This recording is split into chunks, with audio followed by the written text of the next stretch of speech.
Welcome to the first video of Unit 15. Chapter 15 is going to cover multiple integrals. So specifically, over the course of this chapter, we're going to be looking at double integrals and then also triple integrals a little bit later. We're going to talk about their applications. So if we look at the title and the objectives for this video, we're going to look at double integrals over rectangular regions. So we need to be able to define a double integral, and then we're going to use a double integral to find a volume. So before we actually do that, let's do a little bit of review of what an integral represented in Calculus 1, or Calculus 1 and 2. So in Calc 1, you looked at a single integral from a to b of some function, and the integral then gave you the area underneath the curve from x equals a to x equals b. So if we draw a little visual of this, we had some function f of x, and we are evaluating the integral from a to b, and that single integral would give us the area underneath the curve to get to the x-axis. And then if you remember the definition of that integral, we used Riemann sums. And so what we imagined doing was taking that curve and breaking it up into rectangles. And what you did is you were choosing some point in that rectangle, that is that x bar, so choosing some x when we evaluate it. So that f of x, when we evaluate, gives us the height of the rectangle times the base. And what we're doing is we're taking the limit as x goes to infinity, so we're making infinitely many rectangles. And that was the way that we were able to approximate that area. So that's everything that you had done before. What we're doing today is we're going to look at volume. So we're going to be three-dimensional, looking at the space underneath a three-dimensional figure. So this leads us to what is called the volume problem. Let's say that you're given a function of two variables, and that function is continuous and it's non-negative on some region R in the xy plane. What we want to do is we want to find the volume of the solid between the surface and the xy plane. And so you see we have this figure right here. Here is our three-dimensional figure. It's a function of two variables, and we're looking at some region R in the xy plane. What we are looking at today is a region R that's a rectangular region. And what we want to do is we want to find the volume between our figure down to that R. And so the question is, how do we do that? Well, we have a plan to the right. The first thing that we're going to do is we're going to partition this R into little rectangles using the idea of Riemann sums. Now what we're going to do is we're going to choose a point in each of those rectangles. So what this xk star and yk star means is it can be any point in that little rectangle.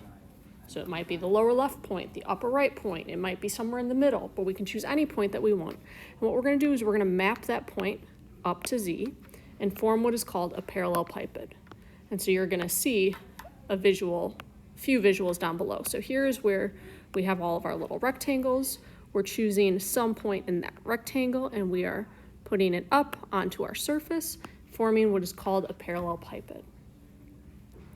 And a parallelepiped, in this case, it's a rectangular prism, but sometimes it's slanted, which is why it's called a parallelepiped and not a prism. And so what we can do then is we can approximate the volume using these parallelepipeds. So this volume we see to the right is approximately the volume that we want. So our volume is going to be the area of the rectangle times the height. So our volume is about equal to the area of each of the rectangles times the height. So this is going to lead us to the formal definition of a double integral, and then moving on from there, how to actually calculate a double integral.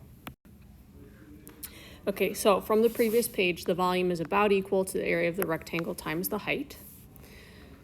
So then our volume is the limit as n goes to infinity of that same quantity. All that means is that we're going to have infinitely many of those rectangles. So we want to make the rectangles in R smaller and smaller and smaller so that we can get a more accurate volume. That is the Riemann sum formal definition. So then a quick note, if f has both positive and negative volumes, then the volume is the difference between R, the surface above and below the xy plane. So above the xy plane is going to be a positive volume, below the xy plane is going to be a negative volume. So a few more ideas and then we're actually going to use this. So here's our definition and theorem. let's say that we have a non-negative function of two variables, then the volume of the solid that lies above the rectangle R and below the surface is, again, our Riemann sum, which can also be written this way. Again, all we're saying is we can choose any point x, y that's in that rectangle. We want to make those rectangles really small. What we care about then is that volume is the double integral over the region R of f of xy dA. And what's really important for us to remember at this point is that that double integral calculates a volume. Okay, so let's actually practice this Riemann sum idea then. So example 1, estimate the volume of the solid that lies above the square R O2 by O2 and below z equals 16, subtract x squared, subtract 2y squared. We are going to divide R into 4 equal squares and choose the sample point to be the upper right corner of each square. Okay, and then you're going to see that I gave you a figure of the volume that we are estimating. And so we have 4 of these parallelepipeds that we need to find the volume of, and we're going to sum them up. So the first thing that I'm going to do is I'm going to redraw this region R on the xy plane. So if I want to do that, my region R is this 2 by 2 square, and it has 4 squares in it, and we are choosing the upper right corner of each square. So that's this square, this one, and this one. Those are our points in each of the little squares. Okay, so if we wanted to find our volume then, our volume would be the double integral over the region R of that function 16 subtract x squared subtract 2y squared dA. And we don't know how to calculate that, but what we do know is using a Riemann sum, this is the limit as n goes to infinity, the sum from k equals 1 to n of f of x of k star, y of k star, delta a of k. And then as a reminder, this delta a of k is the area of each rectangle. This f of k is the height of the parallelepiped. So what we're doing is we're taking the base of the parallelepiped, we're multiplying it by the height, which gives us the volume. So in our case, we are going to estimate this using 4 parallelepipeds.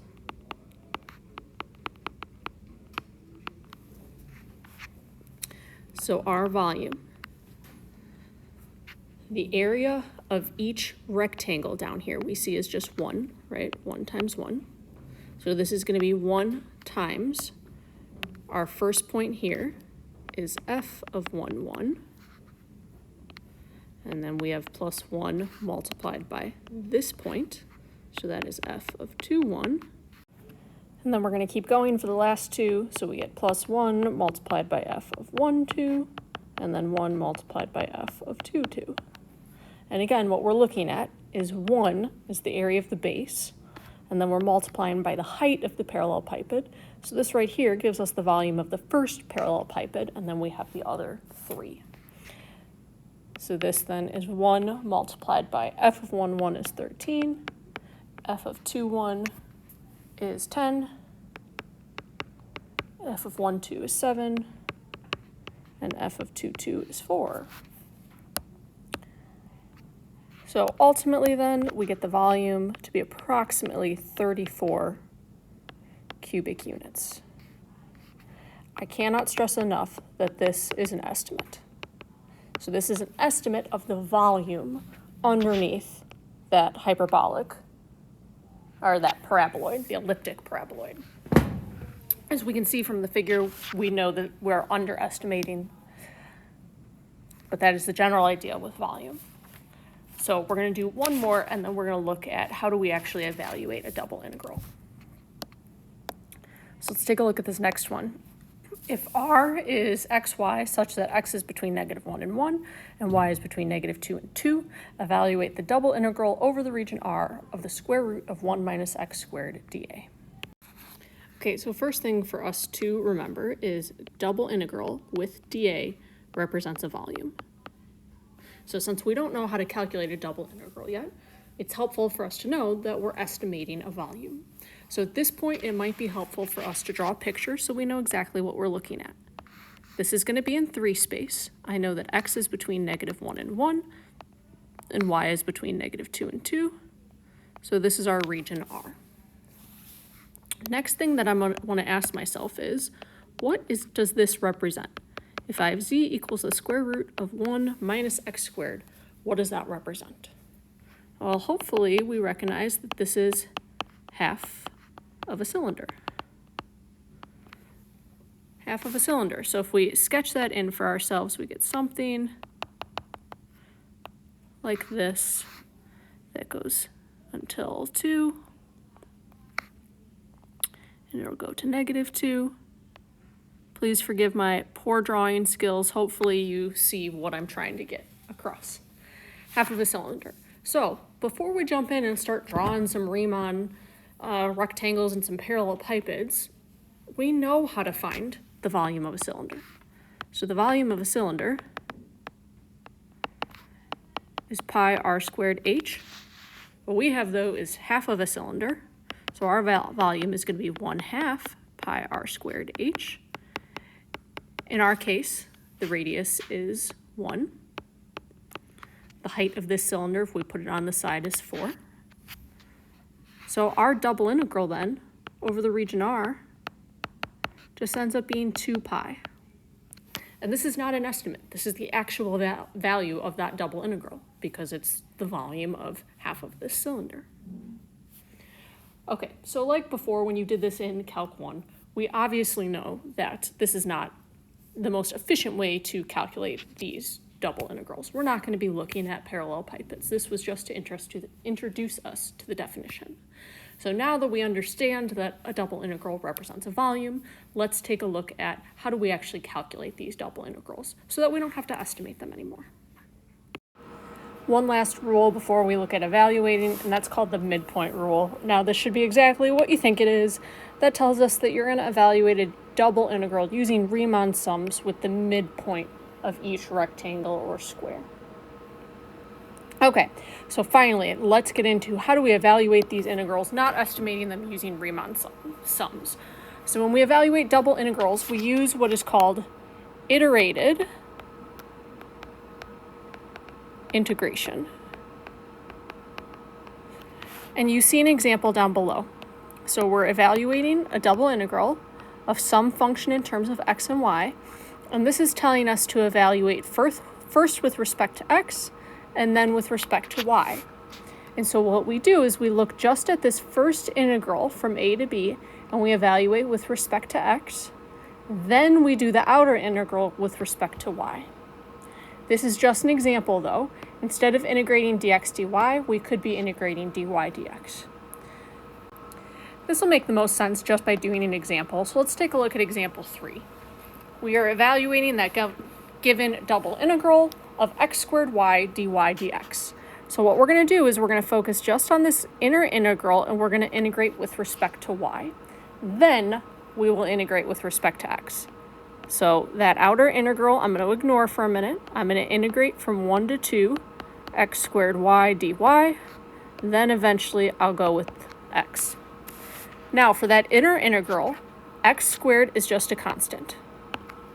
If I integrate y, that's going to be 1/2 y squared. Then I'm evaluating from y equals 1 to y equals 2. In order to keep things straight, I would suggest you write y equals 1 to y equals 2 so that we know that we're substituting in for y and not for x. So then I still have this 0 to 3 and I still have this dx. Okay, so then if I keep going, the 0 to 3 is still there. I have 1/2 x squared times 2 squared, subtract 1/2 x squared times 1 squared. So simplifying that, I end up with 3/2 x squared dx. At this point now, I'm going to integrate with respect to x. So if I integrate 3/2 x squared, I'm going to get 1/2 x to the third, evaluating from 0 to 3. And if we were to substitute in, we would get 27 over 2. Okay, so let's look at example 4. You're going to notice with example 4, it's the exact same function as example 3. And all we did was switch these limits, and now we're integrating with respect to x first and then y. So starting exactly the same way. Pay attention to the inner integral first. So I'm going to integrate from 0 to 3 x squared y dx. Then I'll integrate with respect to y. Okay, so if I integrate with respect to x, remember y is just a constant. Integrating x squared, I get 1/3 x to the third, and I'm going to evaluate from x equals 0 to x equals 3. And again, I suggest you write x equals so that we know we're substituting in for x and not for y. Then, once I evaluate that, I'll integrate with respect to y. So this will give me, once I substitute in 3, I'm going to end up with 9y dy. So if I integrate 9y, that's going to be 9 over 2y squared. And then if I evaluate, this gives me 9 over 2 multiplied by 4, subtract 9 over 2 multiplied by 1, which gives me 27 over 2. Now what we noticed here is we interchanged dx dy, and we just changed our limits of integration, and we got the same answer. So let's take a reminder of what these numbers actually represent. So if we were to put this in words, we would say 27 over 2 is the area underneath the function x squared y and above the region of R where x is from 0 to 3 and y is from 1 to 2. But the big idea here is that it's an area, and that it's an area underneath this function. Now, one thing that is really, really important for us to know is we see in this example above, we were able to just switch x and y and get the same answer. That's not always the case, though. Oftentimes, that will not be the case. So while we're starting out, it's going to be the case because we have rectangular coordinates. But moving forward in this unit, that won't be the case. But it does lead us to what's called Fubini's theorem, which tells us when we can interchange x and y. So let's take a look at this theorem. Let R be a rectangular region, which just means that x is defined by 2 values and y is between 2 values. So then we can switch x and y, or dx and dy. So that is the only time that we can switch x and y, or dx and dy. Okay, so let's do a few more examples. Okay, so let's take a look at example number 5. So the way that this is written, we are looking for this double integral over the region R, and then we have dA. And so what dA means is we're going to need dx dy, and we get to choose the order that we put it in. So here is my x, and here is my y. Now, it doesn't really matter which way we integrate first. So if I'm going to integrate x, subtract 3y squared, maybe for fun I want to do y first and then I want to do x. It doesn't matter. My limits of integration for y are 1 to 2, and my limits for x are 0 to 2. Now, if you wanted to do x first, you certainly could. So what we're going to do is what we have been doing. We're going to integrate with respect to y first, then x. So at this point, what I want you to do is I would like you to pause the video and keep going with this problem. So pause and come back when you have an answer, please. Okay, so let's go through this one together and see how we did. If we treat x like a constant and I'm integrating with respect to y, I would get xy, subtract y to the third. And I'm evaluating from y equals 1 to y equals 2.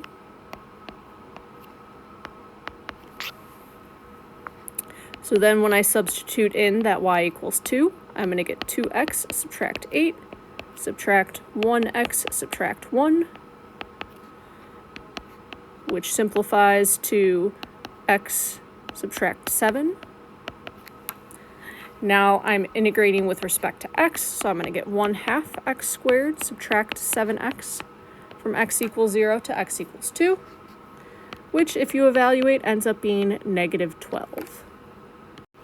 So the question you should be asking yourself right now is, why did we get a negative answer? If this represents volume, why do we have a negative number here? Well, this would indicate that part or all of our surface is below the xy plane. So let's actually take a look at a visual. So this is a quick visual.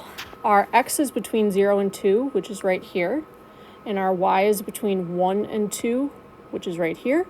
So we're looking at this portion of the figure, and it's a little hard to see two-dimensionally here, but that portion of the figure is below the xy plane, which is why we end up with that negative volume. I'll give you a link to this visual if you want to see it later on your own and play around with it, but that's why we ended up with a negative value. Let's take a look at some properties before we look at some more examples. A lot of these properties should be intuitive. This first one, if you have a constant, you can pull it out in front of your double integral. If you are adding two functions, you can split your double integral into two. Your region R, you can also split into two, which is sometimes going to be more convenient. We're actually going to see some examples. And this last property, as you can see, is very powerful. If you have a double integral and you have two functions, you have a function of x and you have a function of y, what you're able to do then is split up into two single integrals, one that has x and one that has y. Okay, so let's take a look at example 6, and then we have a few more after that. We're evaluating this double integral where R is the given region. So we have a few different options here. We could integrate with respect to x first and then y. If we did that, our limits of integration for x, it would be 0 to pi over 2, and for y, it would be 0 to pi. Or we could take that double integral and we could integrate with respect to y first and then x. So our limits of integration for y would be 0 to pi and 0 to pi over 2. Or perhaps my favorite option with this example 4 is we're going to consider this two different functions, a function of x and a function of y. So here's our function of x, here's our function of y. So I could separate the x out and integrate with respect to x. Then I have my integral with y.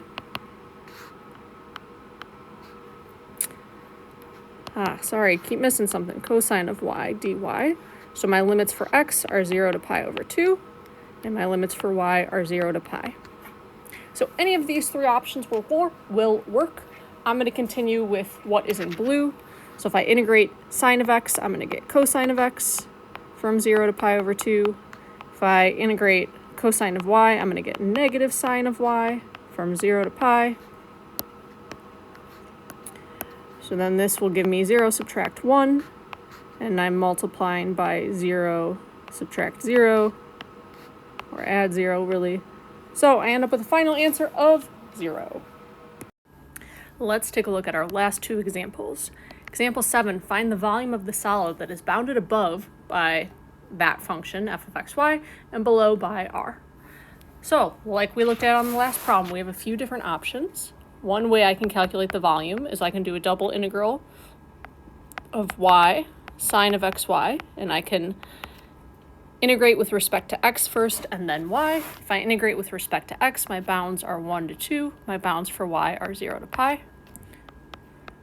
Or, same function, this way I can integrate with respect to y first and then x. Y would be 0 to pi, and x would be 1 to 2. Now, I can't split this one up because I don't have a function of x multiplied by a function of y, right? This sine of xy is a function of both x and y.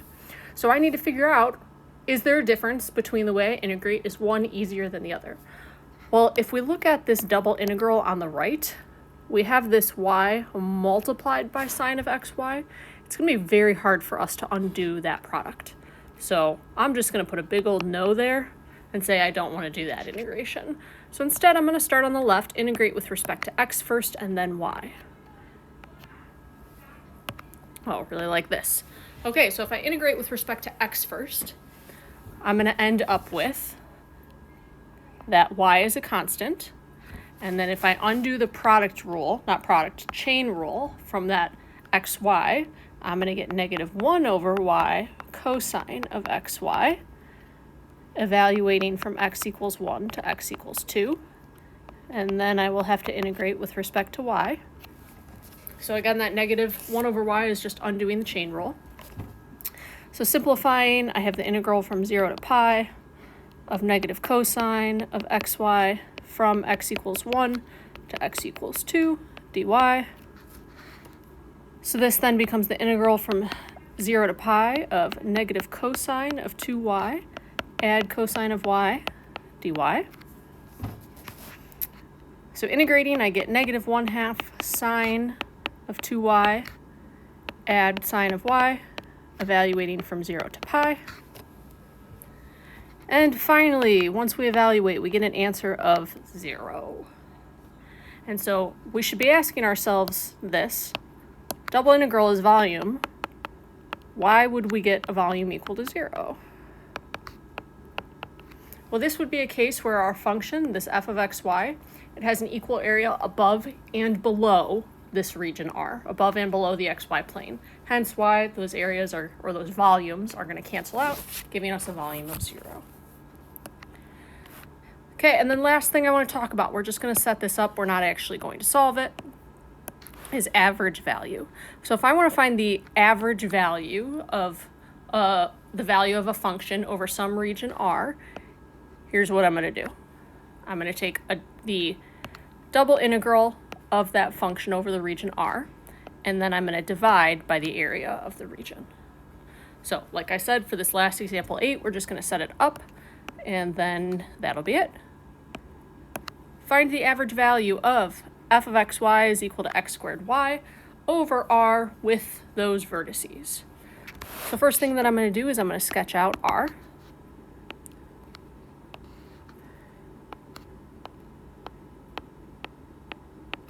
Okay, so I have negative 1, 0, I have negative 1, 5, I have 1, 5, and I have 1, 0. So this is our region R, this rectangle. And the area of R, we can see is 10, right? Base times height. So the average value then of that f of xy is going to be 1 over 10, the double integral of x squared y. And then in this case, it doesn't matter the order that we integrate, so maybe I want to integrate with respect to y first and then x. We can see from the figure y varies between 0 and 5, and x varies between negative 1 and 1. Now we've practiced a bunch of integration, so I'm not actually going to go through integrating this, but if I would end up getting the average value of our function over this region R. Okay, so that was our introduction to double integrals. Moving forward, what we're going to be looking at is we're going to be looking at regions like R here that are not rectangles. So we're going to be looking at regions that are not rectangles, which is going to change our limits of integration and the way that we evaluate. Thank you for sticking with me, and I'll see you next time.